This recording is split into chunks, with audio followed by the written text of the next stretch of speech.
here's how to get Audible Plus for free. So this landing page here will let you actually try it free for 30 days. And if you're a Prime member, you should get 2 extra credits, or 2 credits instead of 1.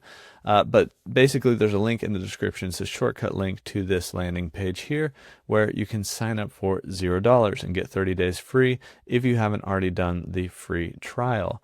And once you click on that link, it's going to take you to the membership page and kind of tell you what you're going to get with your membership. You actually get Audible Premium Plus with the free trial, not just Audible Plus, but you get full access to the Plus catalog, as well as 1 credit a month as long as you're on this. Depending on when you click on this, they might have actually 3 months available for you, but you get 1 credit a month from the entire premium book collection, premium audiobook collection. And then you can just cancel before then if you don't want to continue on with your membership, or if you find any other better deals. But once you fill out all of your details here, you can actually just try it for free and start your membership.